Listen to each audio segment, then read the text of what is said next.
Chapter 5. Ambition versus Actualization. Competence gives confidence. I used to find it thrilling to dream up big goals, starting a community center, writing a life-changing novel, or mastering a skill that seemed beyond my reach. The spark of ambition always felt fantastic, like a shot of adrenaline propelling me into endless possibility.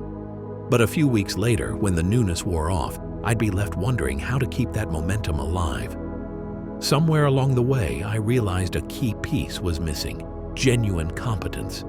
Without skill building, my ambition stayed suspended in the realm of what if. It might help to picture it like this. Ambition is the blueprint for a house you can see in your mind, complete with elegant rooms and lofty ceilings. Competence is the set of construction skills, tools, and daily labor that bring the house out of your imagination and into reality. No matter how vivid your blueprint is, without the actual work of learning how to lay bricks, install wiring, and shape the beams, you'll have nothing more than an idea. Yet once you start practicing those tangible steps, your dream transforms from distant fantasy into something truly possible. Understanding why competence fuels. Confidence. Some of us think of confidence as an inborn trait, like a switch certain people possess. But psychologists like Albert Bandura explain that self-efficacy, our belief in our capacity to succeed in a specific task, arises from things we do, not just from who we are. Each time we face a challenge and manage it, be it public speaking or cooking a new dish, we add a brick to our belief that I can handle this. Meanwhile, Carol Dweck's growth mindset research shows how seeing every skill as learnable propels us forward.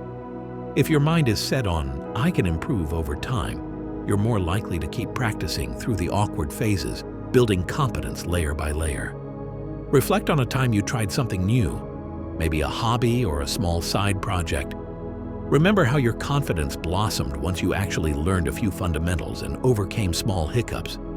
Perhaps at first you were all nerves, but soon you were saying, okay, this is tough, but it's doable. That feeling is the product of real progress, not just the idea of success.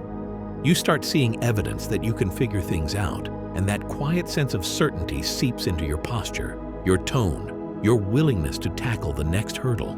The gap between daydream and doing. If you're anything like me, you've had ambitions that soared on raw excitement, like joining a film club to make a documentary or planning a local food event that would bring neighbors together. Yet after the initial rush, the actual tasks needed to build competence, learning camera angles, editing software, coordinating permits, felt daunting. This gap explains why many bright ideas fade. Ambition on its own is exhilarating, but it's competence that provides the scaffolding to make it last. Consider a friend, or maybe it was you, who spent more time talking about the dream than taking steps toward it. There's no shame in that. It's a common pattern. But once you see the difference, once you realize that small, consistent actions day after day are what breed real competence, you can redirect that energy into growth. If you find yourself stalling on a goal, ask, have I broken it down into skill-building parts I can practice? A lofty objective might need weeks or months of diligent learning to truly take shape.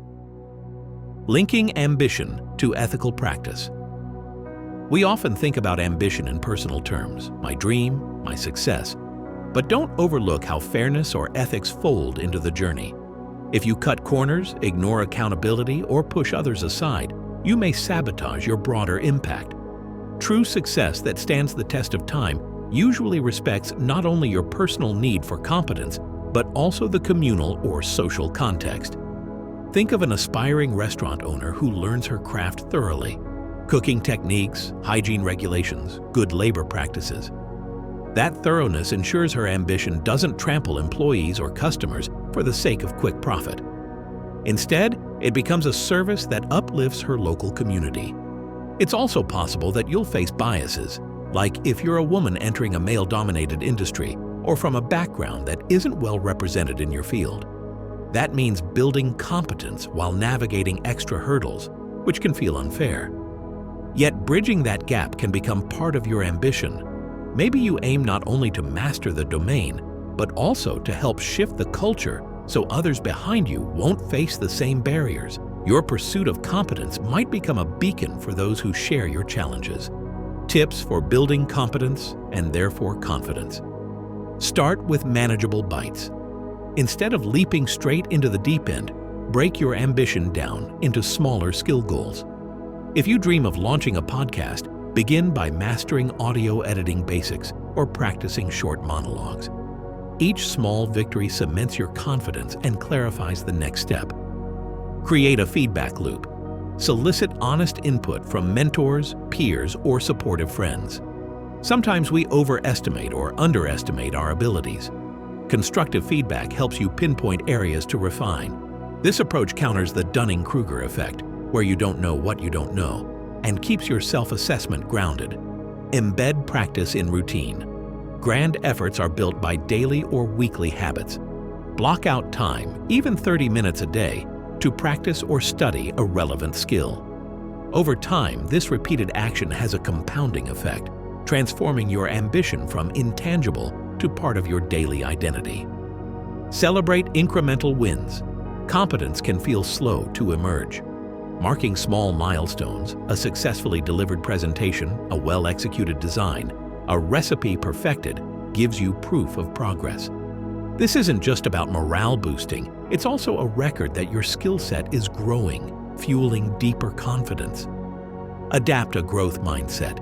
Each failure is relabeled as a lesson. Maybe your first public speaking attempt bombed.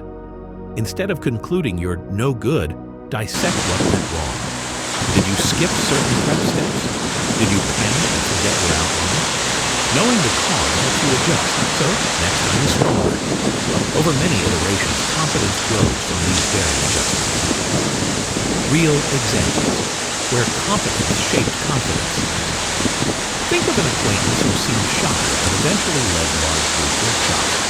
They might have joined a small local speaking club first, stuttered through early sessions, then integrated feedback. Over months, they tackled larger venues. Each attempt layered competence on top of raw ambition. Or consider the local bakery you love that consistently produces quality pastries. The owner likely tested countless recipes, learned about flour variants, temperature controls, health guidelines, eventually refining her craft, until baking for a busy morning crowd felt second nature. You may also find parallels in psychology theories like experiential learning, where knowledge forms through hands-on experimentation and reflection. This approach highlights the cycle of trying something, analyzing what happened, applying those insights, and trying again. It's exactly how children learn to walk or ride a bike. Their ambition might be to move independently, but it's the repeated attempts, with stumbles and recoveries, that build true competence. Reflective questions for the reader. Have you been relying on raw ambition, fired by imagination, without consistently leveling up the relevant skills? If so, what's one small part of your dream you can start practicing today or this week?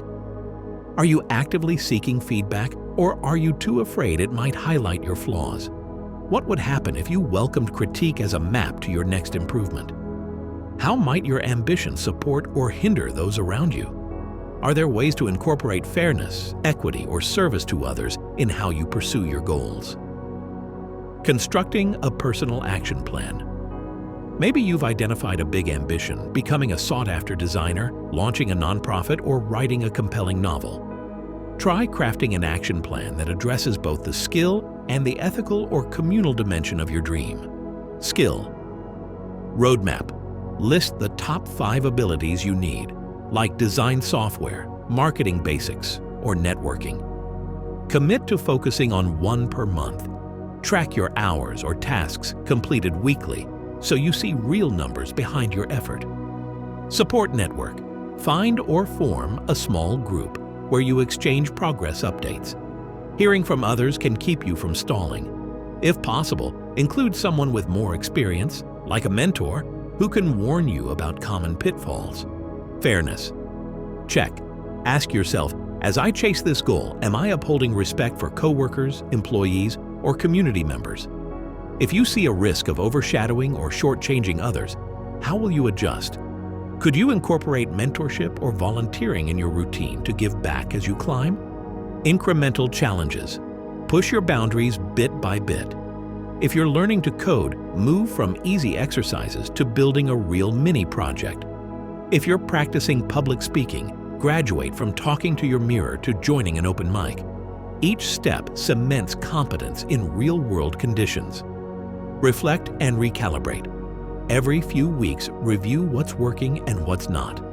Don't just measure success in outcomes like, did I land a client? But also in how your skill is growing, how you responded to obstacles, and whether your environment or approach needs a tweak. Why this matters for confidence.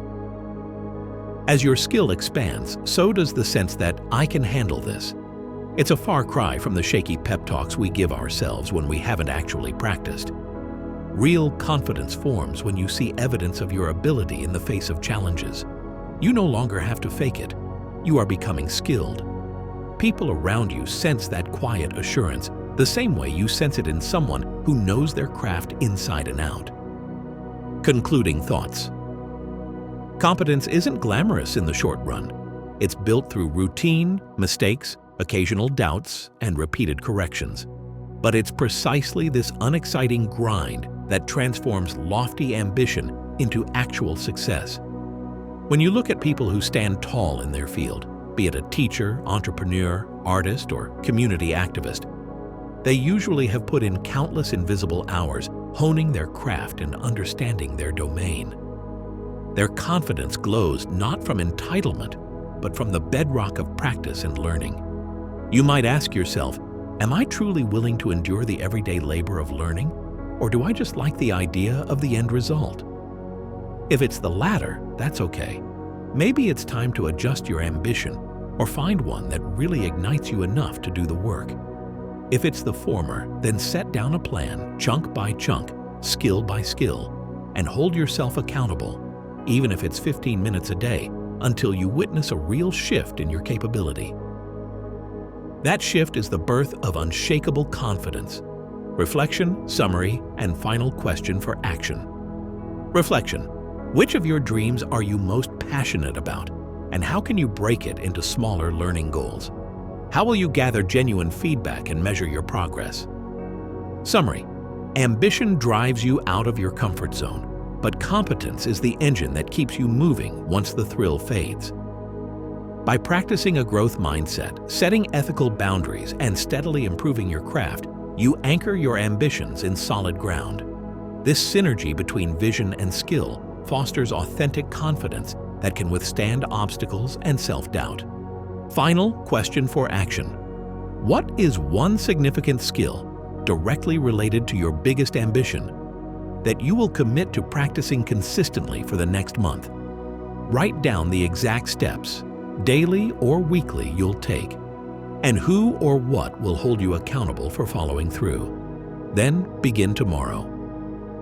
Even the smallest start can propel you from dreaming to doing, and in that doing, real confidence is born.